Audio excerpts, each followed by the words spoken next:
Boa noite, meus irmãos. Que a paz do Mestre Jesus esteja junto de cada um. Mais um dia onde tantos e tantos tratamentos já foram realizados e continuam sendo, tanto no plano físico quanto no plano espiritual. Que Jesus possa estar abençoando a cada um que aqui se encontra, que continua o seu tratamento. Vem aqui para ouvir uma palavra amiga, vem aqui para receber esse amparo divino. Hoje nós, nessa noite, vamos estar recebendo o auxílio de nosso irmão da casa, nosso irmão Elviro, que vai estar aqui falando com todos. Que Jesus possa estar abençoando a ele e abençoando a todos nessa noite. Antes da gente fazer a abertura e a oração, gostaria de lembrar que nesse sábado, terceiro sábado do mês, como todos já estão acostumados e já conhecem, alguns acredito que já possam ter tido a oportunidade de ver, é o sábado do Amor em Movimento. Todos os meses a gente procura tirar um sábado, o terceiro sábado de cada mês, para estar auxiliando várias famílias carentes que precisam de amparo, precisam de uma palavra amiga, de uma evangelização, não só para as crianças, mas também para os adultos. E eles vêm aqui em busca de um café da manhã, em busca de um amparo, um corte de cabelo, um auxílio jurídico, algum amparo, um amparo psicológico. Muitos e muitos irmãos que aqui vêm, são muitas as famílias que vêm aqui receber um almoço. E todos esses meses, todos esses irmãos que vêm aqui, todas essas famílias, a gente procura reunir para fazer a doação de uma cesta básica. E essas cestas, graças a Deus, graças a vocês também, que auxiliam tanto a gente, né? E a gente está em torno de mais de 220 famílias que a gente atendeu, se não me engano, no mês passado. Então, quer dizer, já tem mais de 200 famílias sendo atendidas pela nossa casa nesse trabalho. E a gente está, no momento, se não estou enganado, procurando 60 cestas que a gente tem, né? A gente precisa completar essas mais de 220. Então, a gente, mais uma vez, a gente pede auxílio. Para quem não tem condição de doar só uma cesta completa, não tem problema. A gente pode estar doando um alimento cada tipo de alimento. O que a gente está tendo mais falta hoje é de arroz, açúcar, biscoito e sal. São os quatro que estão tendo mais falta, menor quantidade, para a gente completar, porque a gente pega esses alimentos e faz a montagem da cesta. Ou uma meia cesta, que tem alguns meses que a gente não consegue uma cesta completa, mas uma quantidade que vai estar auxiliando essas famílias. Então, mais uma vez, a gente pede o auxílio, aquele que tiver condição de nos auxiliar. Às vezes não tem condição financeira, mas com a oração também está auxiliando esses irmãos, para que a gente consiga não só ajudá-los na parte espiritual, na parte da evangelização, mas também com auxílio físico, com auxílio da cesta. Então, gente, vamos aproveitar esse instante. Antes de a gente fazer essa nossa oração, vamos estar lembrando dos bons amigos espirituais que estão sempre junto de nós. Todos temos o nosso tempo, todos temos os nossos momentos, os momentos mais difíceis, e a gente passa no dia a dia. Hoje a gente teve a passagem de uma grande irmãzinha da nossa casa, a Lucélia, que acompanhou o tratamento que ela passou, o tempo que ela passou, e que Jesus possa estar nesse momento, a gente fazer essa oração em homenagem a essa nossa irmã e a todos os nossos irmãos desencarnados. Essa semana também, na terça-feira, um grande amigo e irmão espírita, Divaldo, que desencarnou, que a gente possa estar orando por esses irmãozinhos que voltaram para o plano espiritual, fazendo essa oração em homenagem a todos esses irmãos que tanto nos auxiliaram, que buscam tirar um pouquinho do seu tempo para doar o amor, doar a sua alegria, a sua força para tantos e tantos irmãos necessitados. e que quando retornam para o plano espiritual são bem recebidos, são levados pelos amigos espirituais, são tratados, são fortalecidos, e que Jesus possa estar abençoando a todos nós, abençoando a todos esses que retornaram ao plano espiritual nesse momento, enchendo de paz, energias, os medicamentos que cada um necessita para se libertar das dores do corpo físico, mas que acima de tudo continuem do lado de lá, olhando por nós, nos auxiliando com muita luz e muita bênção. Que essa oração seja um bálsamo de amor para todos nós aqui, para todos que acompanham em seus lares, mas também para todos esses nossos irmãozinhos que voltaram para a casa espiritual com muito amor. Os seus corações possam estar sendo bem recebidos do lado de lá da vida. Deus, nosso Pai, que sois todo poder e bondade, dai força àquele que passa pela provação, dai luz àquele que procura a verdade, ponde no coração do homem a compaixão e a caridade. Deus, dai ao viajor a estrela guia, ao aflito a consolação, ao doente o repouso. Pai, dai ao culpado o arrependimento, ao espírito a verdade, à criança um guia, ao órfão o Pai. Senhor, que a vossa bondade se estenda sobre tudo o que criastes. Piedade, meu Deus, para aqueles que vos não conhecem, esperança para aqueles que sofrem. Que a vossa bondade permita aos Espíritos Consoladores derramarem por toda parte a paz, a esperança e a fé. Deus, um raio, uma centelha de vosso amor pode abrasar a terra. Deixai-nos beber nas fontes dessa bondade fecunda e infinita, e todas as lágrimas secarão, todas as dores acalmar-se-ão. Um só coração, um só pensamento subirá até vós, como um grito de reconhecimento e de amor. Como Moisés sobre a montanha, nós vos esperamos de braços abertos. Ó poder, ó bondade, ó beleza, ó perfeição, e queremos de alguma sorte alcançar a vossa misericórdia. Deus, dai-nos a força de ajudar o progresso, a fim de subirmos até vós. Dai-nos a caridade pura, dai-nos a fé e a razão, dai-nos a simplicidade que fará de nossas almas um espelho, aonde se possa refletir a vossa santa e divina imagem, e que assim seja. Convidamos nesse instante nosso irmão Elviro para estar proferindo a palavra. Que Jesus abençoe a ele, a você, Elviro, e a todos nós essa noite.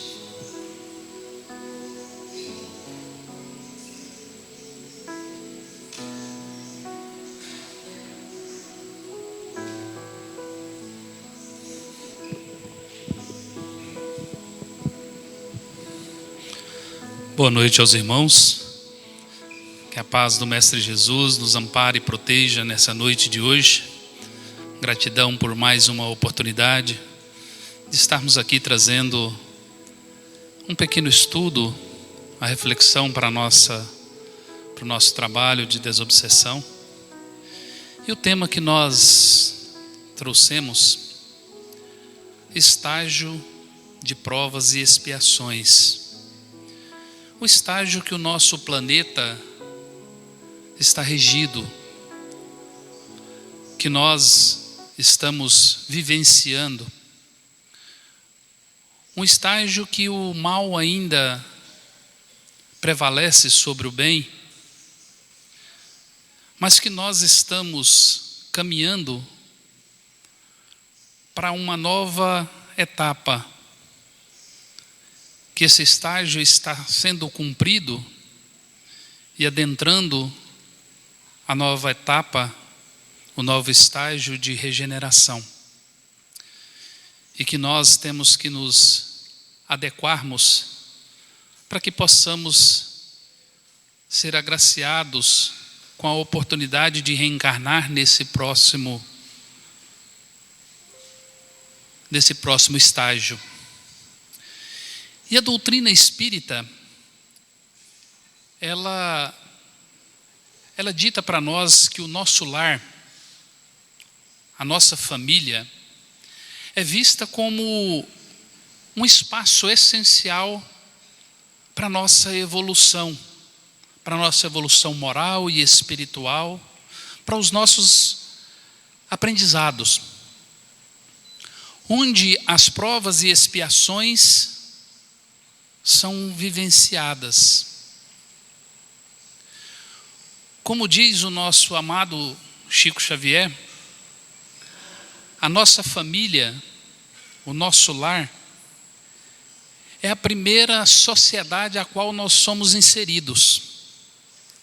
Ele diz que se o indivíduo não se adequar nessa mini sociedade, que é a nossa família, composta aí por 5, 6 pessoas, como que esse indivíduo se comportará na sociedade aberta? Na escola, no trabalho, na sociedade em geral. Então, o nosso lar, a nossa família, é a base para se tornar um cidadão de bem, um cidadão sociável, que ele se enquadre dentro dos preceitos da sociedade. A nossa família é a base de tudo isso. Então, para que nós possamos entender esse processo, nós precisamos inteirar, nós precisamos compreender o real significado desse sentimento. Ou melhor, dessa experiência.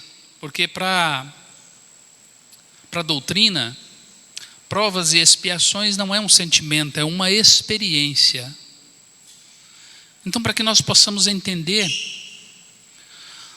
nós trouxemos um breve relato, só para contextualizar o nosso pequeno estudo, de o que são provas e o que são expiações. As provas são testes de conhecimento, como na escola. Nós temos acesso às aulas que nos propõem os ensinamentos, o ano letivo, e nós temos as provas bimestrais, as provas semestrais, mensais, para testar o nosso aprendizado, para concretizar o ensino que foi nos proposto, ver se realmente nós aprendemos a lição. E nesse caso aqui, as provas são para inteirar do nosso conhecimento moral e espiritual. Se nós estamos nos adequando para reencarnar no próximo estágio de regeneração. Se nós vamos estar aptos a passar de ano, nos matricularmos nessa nova série, que é a regeneração. E as expiações? Expiações são as consequências de ações do nosso passado. Alguns delitos, alguns erros nossos, em que em algum momento nós causamos sofrimento a nós mesmos ou a outros. Então a expiação, ela vem como um corretivo desses erros, desses delitos, desses desvios morais nossos, em busca da reparação, permitindo que o espírito aprenda com essas faltas, com esses erros, com esses delitos que nós cometemos, e se prepare para futuras experiências. Então as expiações, ela pode se manifestar de diversas formas, físicas ou espirituais, como as dificuldades financeiras, como os problemas de relacionamento, como problemas psíquicos que se refere ao espírito. Então essas são as condutas, os conhecimentos de provas e expiações, para nós contextualizar essa nossa reflexão de hoje. E os nossos lares, as nossas famílias, elas são os laboratórios para essa experiência. As famílias são vistas como o laboratório onde o espaço é propício para que as provas e expiações se manifestem de forma intensa, proporcionando um ambiente de aprendizado e de evolução. Porque esse é o motivo primordial de estarmos aqui no plano terreno. É evoluirmos. Nós viemos aqui, reencarnamos com esse objetivo, de evoluirmos, moral e espiritualmente. Então esses conflitos familiares, as dificuldades de várias formas, as dificuldades financeiras, de relacionamento, os desafios emocionais, eles podem ser vistos como oportunidades para o nosso crescimento moral e espiritual, que nos fortalece para continuar a nossa caminhada evolutiva nesse plano terreno. Então, resumindo, provas e expiações são as oportunidades de aprendizado e crescimento moral e espiritual, que quando nós encararmos essa condição com sabedoria, com fé, com resignação, elas podem nos fortalecer esses laços familiares e impulsioná-los à evolução de todos os membros, não só nosso, de todos os membros daquele laço familiar. E dentro do nosso lar, porque hoje, se observarmos na condução do nosso planeta, todos os dias que nós ouvimos uma notícia, seja num jornal, televisão, celular, uma revista, nós deparamos com uma informação de que estamos atravessando uma crise. Observem isso. Todas as vezes que nós ouvimos um jornal, ou a revista, ou no nosso celular, nos traz essa informação que estamos atravessando uma crise de várias condições financeiras, crises institucionais, crises de países entre países, guerras. E essas crises é considerada uma das maiores que o nosso planeta está atravessando. É uma crise planetária. Todo mundo, todo o planeta está atravessando essas dificuldades. Uns países com maior, outros em menor intensidade, mas todo mundo, todo o planeta está atravessando por esse momento de crise. Como eu disse, de várias intensidades. Mas nós espíritas, nós temos a consciência, por acompanharmos essa doutrina consoladora de Jesus, que nos possibilita essas informações, de conscientizarmos que esse momento tem a ver com as mudanças planetárias que está acontecendo na órbita terrestre, onde estamos saindo desse estágio de provas e expiações, transitando para esse estágio de regeneração. Mas a mudança, meus irmãos, não é do planeta, e sim de nós habitantes. Nós temos que nos regenerarmos para adequar aos conceitos desse estágio de regeneração. Então, muito se vê no meio espírita falando que o planeta Terra vai mudar, vai passar para o estágio de regeneração. Mas o planeta Terra não vai mudar. O planeta, o globo terrestre, ele está no seu ponto ótimo, onde o Pai necessita que ele se encontre para a nossa evolução. Mas nós, habitantes do planeta Terra, nós sim, nós temos que nos moldarmos para que possamos reencarnar nesse planeta Terra regenerado. Como é dito, o planeta Terra é o planeta escola. Então, se nós não tivermos notas suficientes que nos qualifique para reencarnar no planeta regenerado, somos repetentes. Vamos ter que matricular novamente no planeta de expiações e provas. E não será o planeta Terra. Temos um exemplo, os exilados de Capela. Acho que muitos já ouviram essa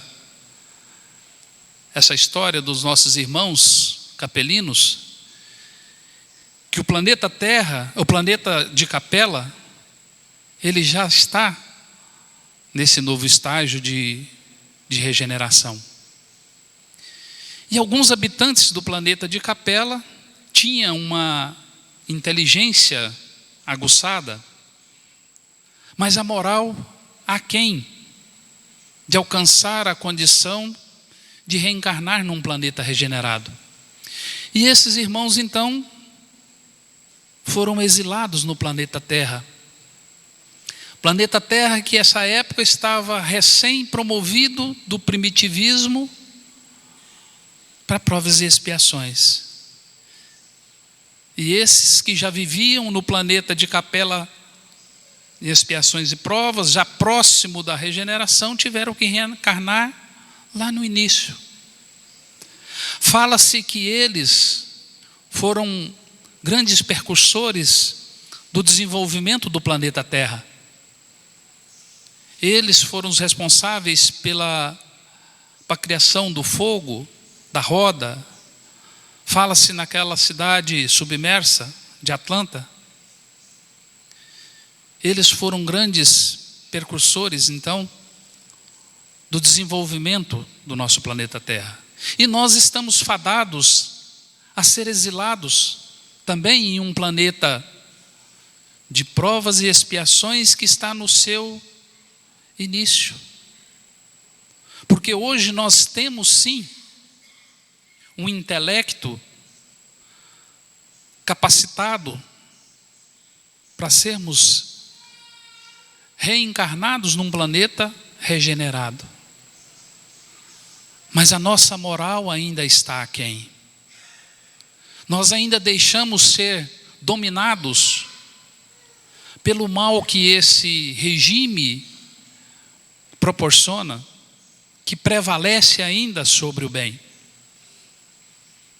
E estamos nos últimos momentos. São as últimas oportunidades reencarnatórias que temos para alcançar essa nota. Estamos aí, como traz no Evangelho, a separação do joio e do trigo. Então hoje estamos tendo a oportunidade de tirar boas notas para alcançar essa regeneração.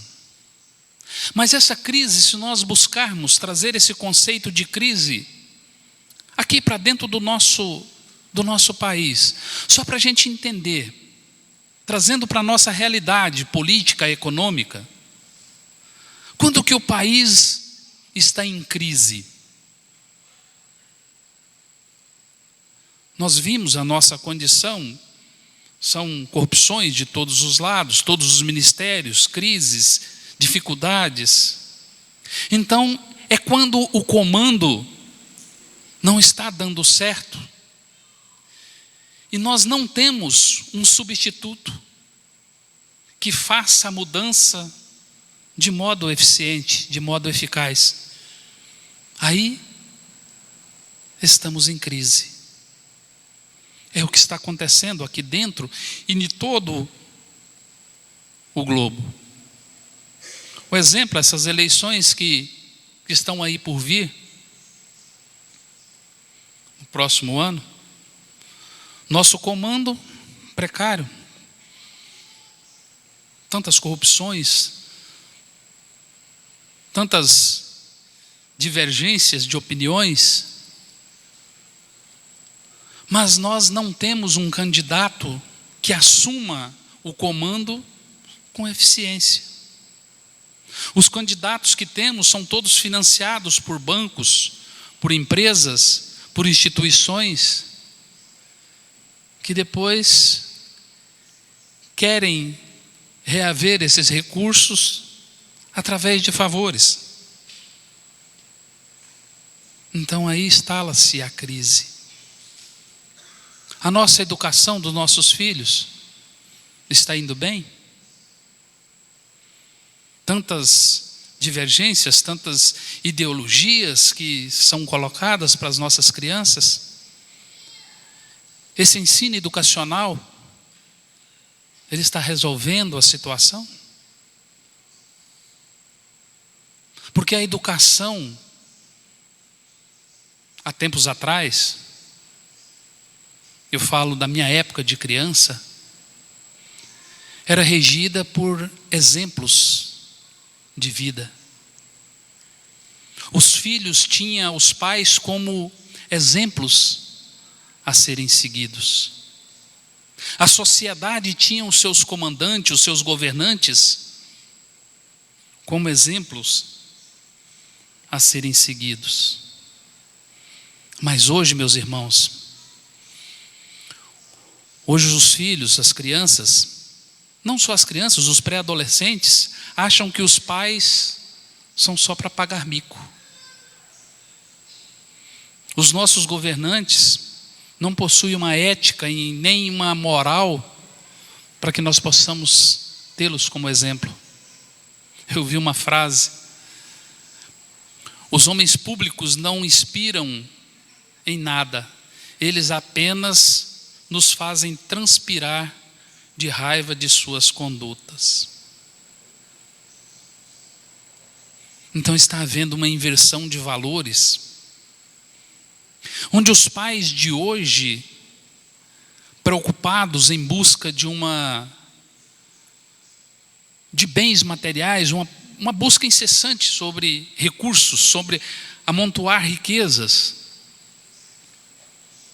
Esses pais dizem: eu não quero que o meu filho sofra o que eu sofri. Eu não quero que o meu filho passe a dificuldade que eu passei. Mas eu faço uma pergunta, meus irmãos: não seria essas dificuldades, não seria essa dificuldade financeira ou as dificuldades da criação que nos tornou homens e mulheres de bem? Homens e mulheres que estão aqui dentro dessa casa de oração, buscando pelos ensinamentos do Mestre Jesus, buscando pelos ensinamentos do nosso Evangelho. Então os pais hoje estão distanciando da criação dos filhos. E os pais então depois querem comprar o amor desses filhos. E o amor, meus irmãos, ele é um sentimento muito sofisticado para que um filho, uma criança, um pré-adolescente possa compreender, possa entender. Tem uma passagemzinha de uma palestra de Rossando Klingen. Ele fala de um adolescente de 16 anos que queria ir numa festa. E a mãe fala para ele que ela não tem dinheiro para pagar para ele ir na festa. Aí ele diz para ela: não, meu avô vai me dar o dinheiro para mim poder ir na festa. Ela falou: você não vai, você só tem 16 anos e você não vai. Ele: tá bom, daqui 2 anos eu tenho 18, aí eu vou, aí eu quero ver você proibir. Aí diz que a mãe falou para ele: enquanto morar debaixo do meu teto, comer do meu feijão, dormir na minha cama, que aqui tudo é meu, não vai. Diz que ele fala: aí depois a senhora ainda quer ser amada, né? Aí a mãe responde: o seu amor por mim hoje não me interessa. Interessa o meu amor por você. Depois, mais tarde, nós vamos entender o seu amor por mim. Então essa é a condição que a gente tinha dos nossos pais. Imagine quando nós retornarmos lá para a pátria espiritual, quando nós formos chamados para prestar as nossas contas, e que fizerem a pergunta para nós: o que fizestes do filho confiado à vossa guarda?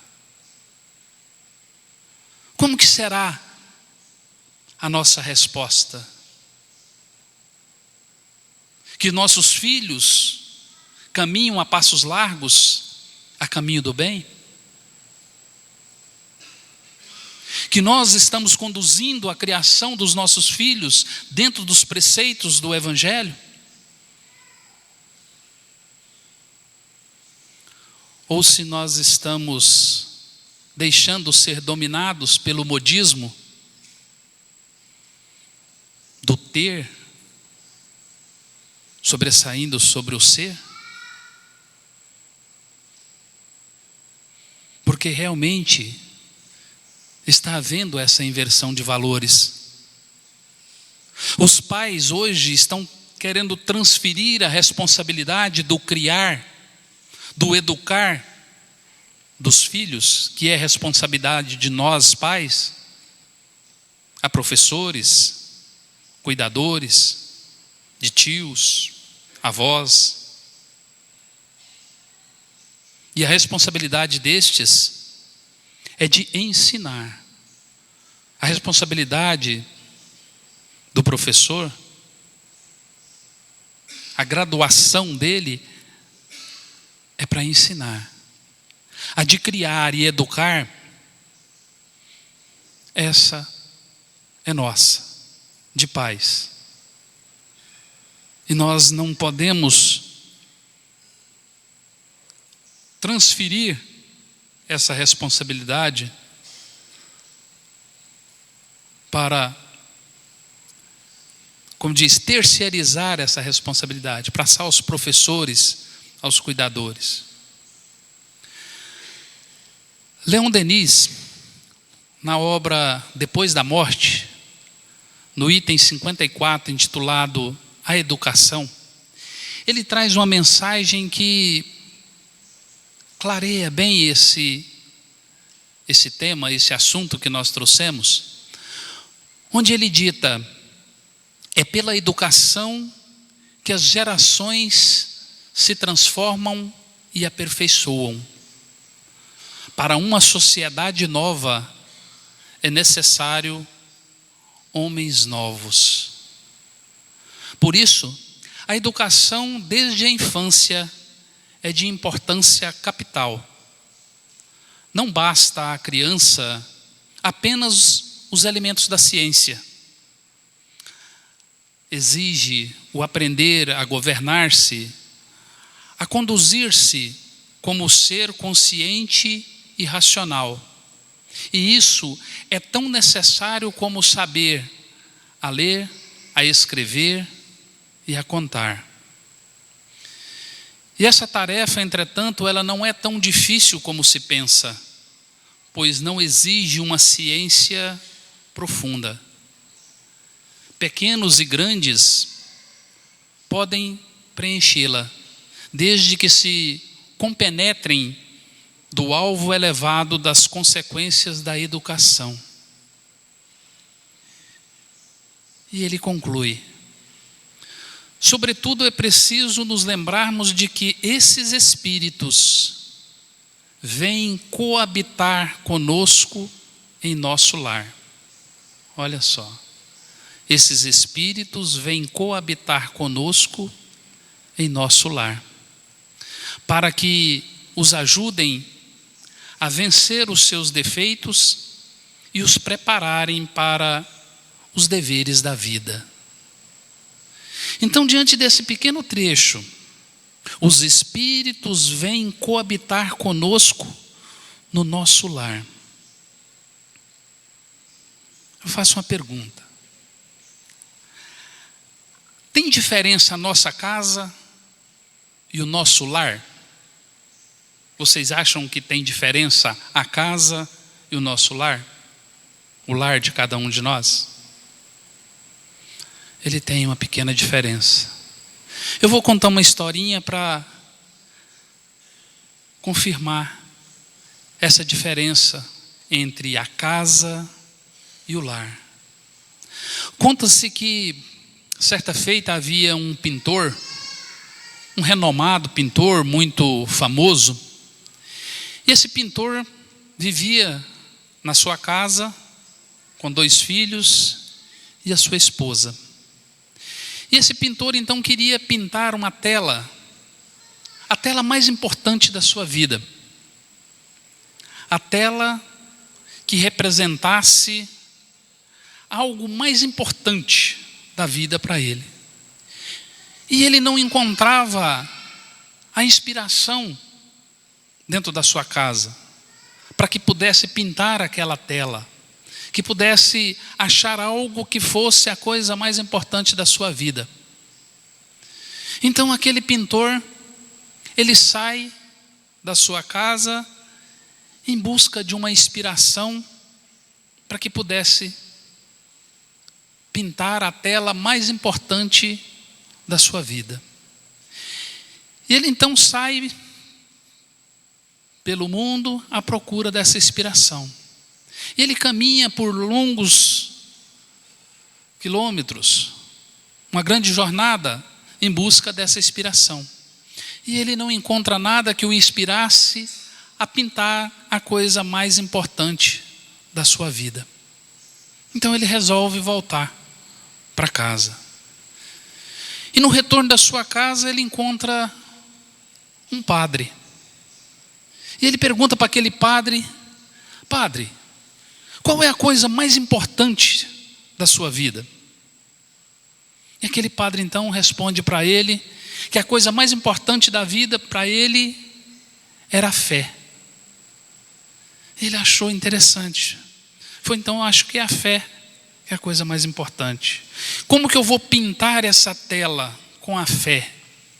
Será que eu coloco uma cruz com Jesus? Como que eu vou expressar essa fé? Mas não é isso. Não é a fé a coisa mais importante, porque eu não sei nem como fazê-la. E ele continua então o trajeto de volta para casa. No meio do caminho ele encontra uma noiva. E aí ele pergunta para a noiva: noiva, qual a coisa mais importante da sua vida? E a noiva, naquele momento ali de núpcias e tal, e ela responde: a coisa mais importante da vida para mim é o amor. Ele: agora eu achei. Então é o amor que é a coisa mais importante. Mas como que eu vou retratar esse amor numa tela?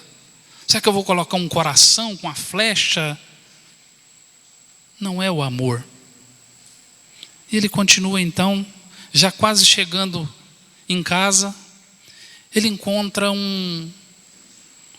um velho soldado. E ele pergunta para aquele soldado: soldado, o que é a coisa mais importante na vida para você? E o soldado diz para ele que a coisa mais importante da vida era a paz. E ele falou: acho que é a paz. Mas como que eu vou pintar essa paz? Será que eu vou colocar 2 pombinhas brancas ali para representar a paz? Não é a paz. Não é isso que eu acho que é a coisa mais importante da vida. E ele então acaba de chegar em casa.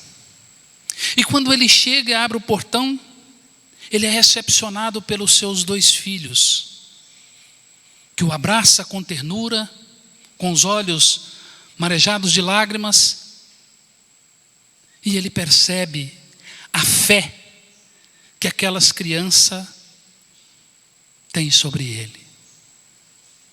E logo vem a sua esposa, que aproxima e o beija carinhosamente, e ele percebe então quanto amor ela lhe proporcionara. E a fé dos 2 filhos e o amor da esposa, ele percebe que ali não é apenas uma casa, mas ali é um lar que representa a paz. E ele então pinta o seu lar como sendo a coisa mais importante da sua vida, que é a sua família. E aí, para a gente concluir, buscamos lá no Livro dos Espíritos a questão 582, onde Allan Kardec pergunta: pode-se considerar a paternidade, e eu acrescento, e a maternidade como missão? E assim os espíritos responderam para Allan Kardec: sem dúvida é uma missão. E ao mesmo tempo um dever muito grande e que envolve mais do que o homem pensa, a sua responsabilidade quanto ao futuro.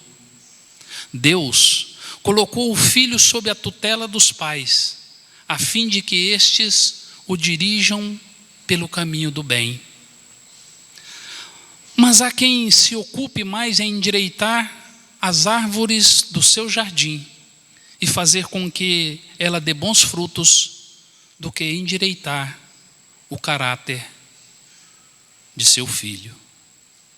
E conclui: se este vier a sucumbir por culpa dos pais, sofrerão os genitores as consequências dessa queda, caindo sobre eles os sofrimentos do filho na vida futura. E aí Allan Kardec faz um comentário sobre essa resposta dos espíritos, bem conclusiva. Ele comenta: não nos referimos à educação moral pelos livros, e sim a que consiste na arte de formar caracteres, aquela que cria hábitos, uma vez que a educação é o conjunto dos hábitos adquiridos. E Kardec então conclui o seu comentário dizendo: quando se pensa na grande quantidade de indivíduos que todos os dias são lançados na torrente da população, sem princípios, sem freios, entregues a seus próprios instintos, serão de admirar as consequências desastrosas que daí resultam esses filhos. E aí nós demos um passinho lá para o Evangelho. Capítulo 5, bem-aventurados os aflitos, onde traz: quantos pais são infelizes com seus filhos, porque não lhes combateram as más tendências desde o princípio. Por fraqueza ou indiferença, deixaram que neles se desenvolvesse o germe do orgulho, do egoísmo e da tola vaidade, que produzem a secura do coração. Depois, mais tarde, quando colherem o que semearam, admirarão-se e se afligem com a sua falta de respeito e a sua ingratidão. Como traz lá no Evangelho, a semeadura ela é livre, mas a colheita ela é obrigatória. Então aquilo que nós plantarmos na criação dos nossos filhos é o que nós colheremos de frutos quando a gente necessitar dessa mão a nos afagar na velhice, na doença. Então cabe a nós o educar, o criar desses pequenos. Que nós não transferimos esta responsabilidade, porque o Pai irá nos cobrar. Ele finaliza no Evangelho: inteirai-vos dos vossos deveres e ponde todo o vosso amor em aproximar-se de Deus essas almas. Esta é a missão que vos está confiada. Lembrai-vos de que Deus perguntará a cada pai e a cada mãe: que fizestes do filho confiado à vossa guarda? Então, finalizando, eu trouxe uma mensagem do blog Letra Espírita, iluminando almas e transformando vidas. Eu achei bacana para a gente concluir a nossa fala. Eles trazem, através da educação, do amor, do respeito, é possível facilitar a regeneração e a transformação dos espíritos, aqueles que nos foram confiados à guarda. Porque a responsabilidade do criar não é só da matéria. Nós estamos evoluindo esses espíritos que foram postos à nossa guarda. Ele continua: elevando-os moralmente e despertando em sua delicada infância as primeiras aspirações do bem, reprimindo neles seus vícios, desenvolvendo neles suas virtudes, sua inteligência e os atendendo em suas necessidades. E conclui: no entanto, é necessário que o educador apresente paciência, perseverança, sabedoria durante as dificuldades desse processo. E olhe para si mesmo no momento em que estiver perdendo o equilíbrio emocional e cuide primeiro de si, para que possa assim cuidar do outro. Luz e paz a todos, que Jesus nos abençoe e proteja hoje e sempre. Muito obrigado.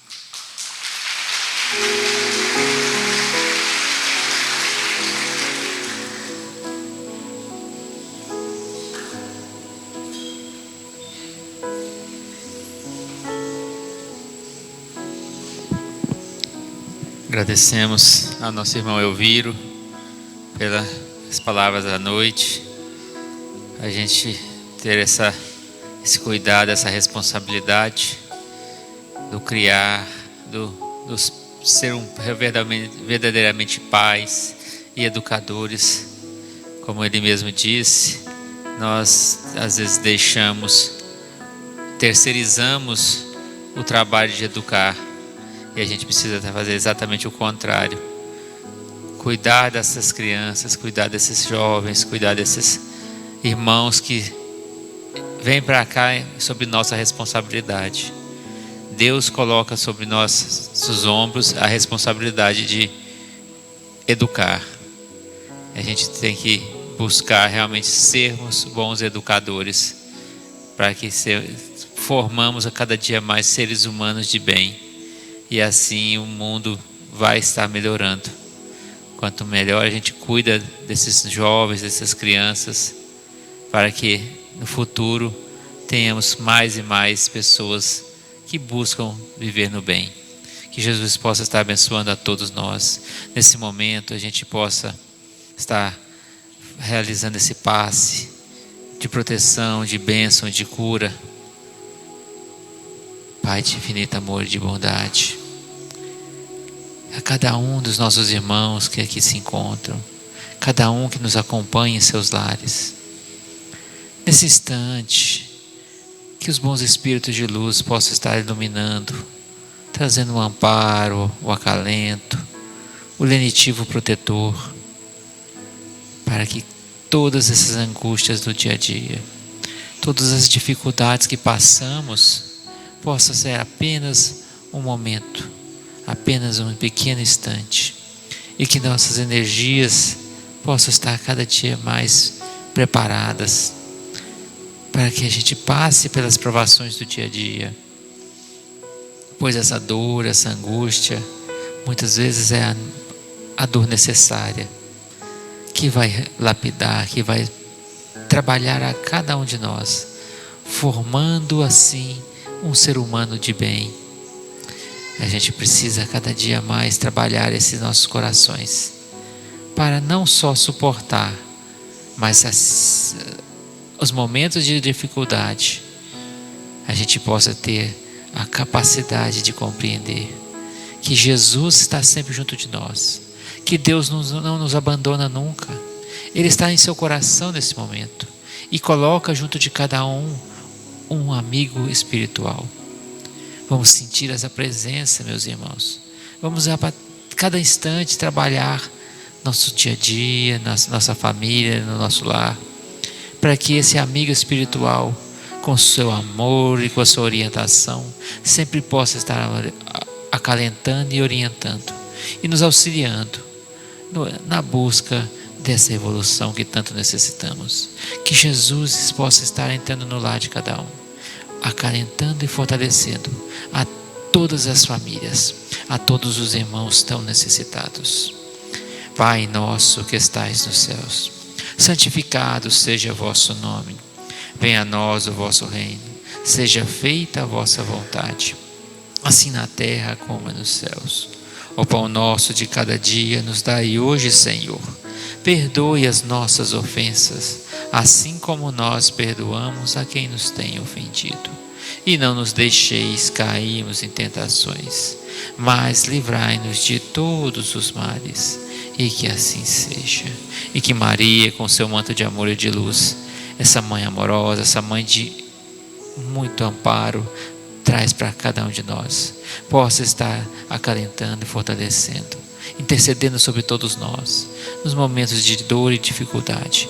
Sentamos Maria junto de nossos corações, para cada dia mais termos a força necessária para superar todas as nossas dificuldades. E que assim seja.